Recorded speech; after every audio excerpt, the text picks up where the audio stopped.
A Dutch couple and another man have died of suspected hantavirus infection on a cruise ship in the Atlantic, while 3 more have fallen ill. A 70-year-old Dutch passenger died on arrival at St. Helena, as his 69-year-old wife died after being taken to hospital in Johannesburg. Meanwhile, a 69-year-old British citizen who has been diagnosed with hantavirus is still in intensive care, South African authorities said. 2 crew members aboard the ship are also ill. Local authorities have boarded the ship to examine those showing symptoms, according to the shipping company, while the ship carrying 150 passengers and 70 crew members, which left Argentina 3 weeks ago, is moored off Cape Verde. For the moment, no one is allowed to disembark. The hantavirus is spread by rats and very largely spreads from human to human. So I'm currently aboard an Airbus A380 operated by Emirates, which was scheduled to depart from London Heathrow to Dubai about 15 minutes ago. As passengers boarded, alerts started to appear on mobile phones reporting of new drone and missile activity in the region. The aircraft pushed back on time and taxied towards the runway, and literally just as we were about to take off, the plane was turned around. The pilot informed passengers that operations in Dubai had instructed the flight to return to the gate. To keep you updated as the situation evolves. I do apologise, and I'm sure you do appreciate the ever-changing nature of the situation down there at the moment. So back to the gate for us. I'll be back in touch as we go on stand. Thanks for your understanding and your patience, and I'll talk to you soon. Now, speaking to other passengers on this plane, there are no concerns around safety. In fact, many UAE residents can point to the track record of authorities there in maintaining their safety. And it's clear that safety also remains a top priority for Emirates. And this is kind of being treated as a precautionary operational decision in line with standard procedures. But as passengers, lots are frustrated. They obviously want to get there. And we wait while the airline continues to monitor developments.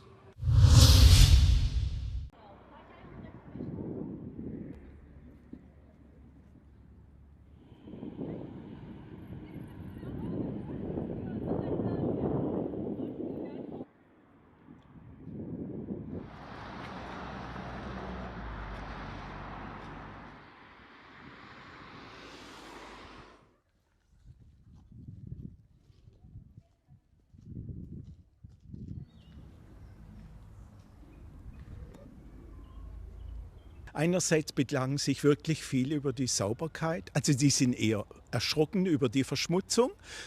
Die Verkehrssituation empfinden viele auch als sehr schwierig. Zugausfälle, S-Bahn-Ausfälle, überfüllte Busse, und das sorgt für viele auch für Frust.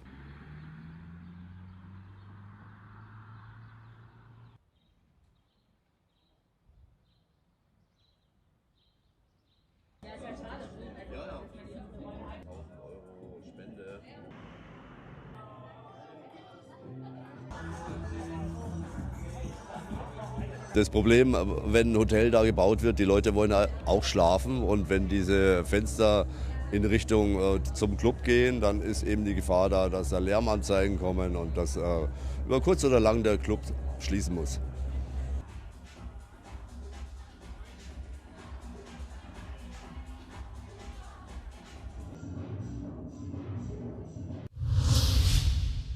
Diplomats accredited in Azerbaijan visited post-conflict areas as peace with Armenia is becoming a reality. The 2 countries already have trade deals and are making high-level visits, which both sides describe as historic after decades of conflict. Karabakh, once an area of conflict, is becoming a reconstruction site, symbolizing the end of the feud. The process is also receiving support from the broader international community. Because we're so interested in seeing the progress in the renovations, and we fully support, as the Netherlands, as part of the EU, the reconciliation process between both countries, Armenia and Azerbaijan. Wherever we can, connectivity, investments, if we see opportunities, we're also from the embassy, we're looking into opportunities to help and support. We are welcoming reconciliation, and we are welcoming peace process between Armenia and Azerbaijan. That process is very important for Caspian Black Sea region and a good example for the future, and good example how could two countries solve very long-term conflict with respect to international law. Yeah, this is my first chance to visit this part of Azerbaijan, and it's really important for me to see the work that's been done. President Trump played last August in the Washington summit was critical. We've made a lot of progress since then. When Vice President Vance was here, he signed the strategic partnership with President Aliyev in February, and every day we've been taking concrete action since then to implement the peace and our bilateral partnership. Recent diplomatic engagement shows that Armenia and Azerbaijan appear to be continuing efforts to move the normalization process forward. As these discussions continue, reconstruction efforts in Karabakh are also advancing, with infrastructure projects shaping a new phase of development in the region. 9 artifacts dating from the 2nd to the 7th century are being returned to Uzbekistan after being recovered by the Metropolitan Police in London. The items were seized in November 2025 during an investigation codenamed Operation Inherent Vice, after being illegally exported from the country. They were presented at the Uzbekistan embassy in London before the transfer. The objects include statue heads and fragments of gypsum frescoes linked to periods associated with the Bactrian and Kusan empires. Obviously, the message is historic, is cultural, is a lot to do with the historical memory of the Uzbeki people, and might serve as a message for more and more such artifacts to head back to their home country. The handover took place during an international cultural event in London, linked to the anniversary program marking 690 years since the birth of Amir Timur. Discussions during the event focused on international cooperation to prevent the illicit trafficking of cultural property and to strengthen legal frameworks for its protection. The artifacts will be transferred to the Center of Islamic Civilization, a newly opened museum and research complex in Tashkent. The center states that the items will be preserved, studied and displayed as part of its collection. Hurmatli prezidentimiz alohida bizlarga topshiriq berdilarki va alohida guruh tuzdilar, buni qaytarish kerak dedilar. Va mana qarang, u kishining shaxsiy tashabbuslari bilan 2000 ga yaqin madaniy merosimizni qaytarilgan. Representatives of the center say efforts to recover additional artifacts will continue through cooperation with museums, galleries and auction houses.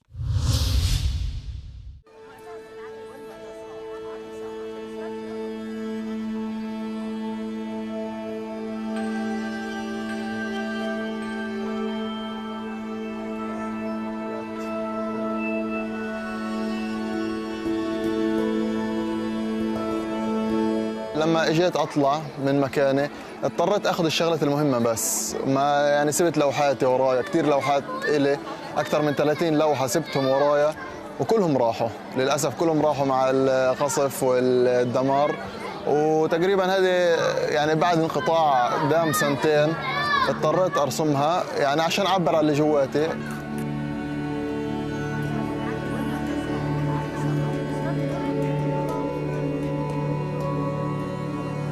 رسموا مشاعرهم، طموحهم، امالهم، رؤاهم على مدار ال4 شهور خلال ورشه عمل مستمره، طبعا في مرسمي اللي يعتبر من المراسم المعدوده الناجيه في قطاع غزه، واللي موجود في منطقه ناجيه ولكن في مخيم غير ناجي وقطاع غير ناجي.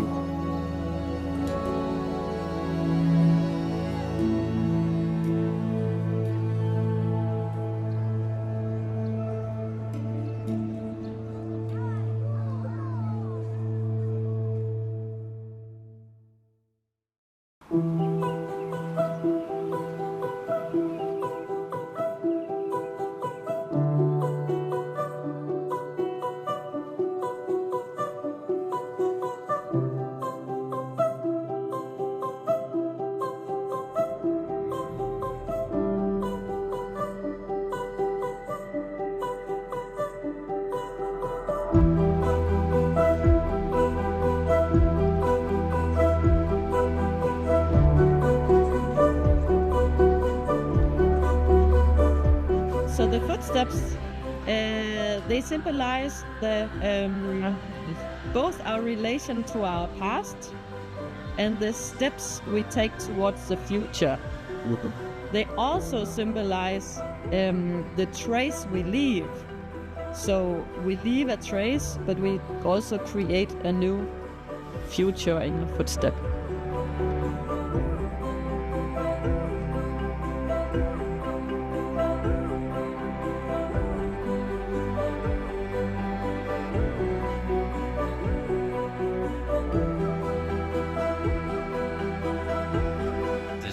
Something I saw earlier, but it was blank, so I didn't know what it was all about. But we got to write on it, and I was able to commemorate my son who passed away in 2008, so I put something up in his memory. So I think that's pretty cool. We could leave something behind, and other people can enjoy it. So we're glad we came at this time of year. Perfect time.